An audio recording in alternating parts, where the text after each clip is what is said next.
Iniimbestigahan na ng Quezon City Police District ang mga nahulikam na sandali na magkabarilan ang dalawang pulis ng Station 12 kung saan isang kasama nila ang namatay. May ulat on the spot si Oscar Oida. Oscar. Yes, Rafi, sa mga sandaling ito ay hawak na ng pamunuan ng QCPD yung kopya ng CCTV ng Station 12 ng Quezon City Police District kung saan nga nangyari yung shooting incident sa pagitan ng dalawang pulis na ikinasawi ng pulis na si SP1 Fortes na umawat lang sa dalawa. Bagamat walang kuha ng CCTV sa ikalawang palapag sa tanggapan, makikita sa kuha ng CCTV na bandang alas 3:23 ng hapon nang makunan si Fortes na naglalakad pabalik ng estasyon. Naka-civilian siya dahil ayon sa report ay off-duty na siya at nagbalik lamang siya ng opisina para ayusin ang nooy nagkakasamaan ng loob na sina Valdez at sina PO1 Ducusin.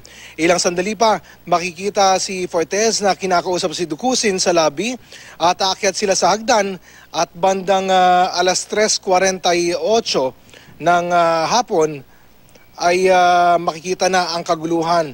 Ang video nakikita nyo ay sinasabing pag-uusap nga nila ni SP1 Fortes at ni Ducusin.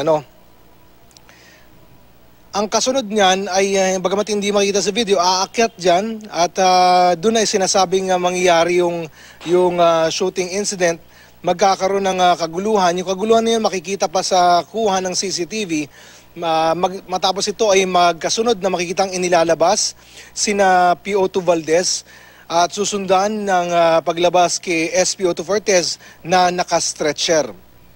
Samantala kagabi, Rafi, ay na-inquest na o naipasa na yung case referral na murder at illegal possession of firearms sa City Prosecutor's Office para nga sa kaso ng dalawang pulis. Murder para sa kanilang dalawa at illegal possession para kay PO2 Valdez dahil ayon sa inisyal na ulat ng mga pulisya ay hindi raw sa kanya yung baril na gamit niya nung araw na yon. Rafi? Maraming salamat, Oscar Oida.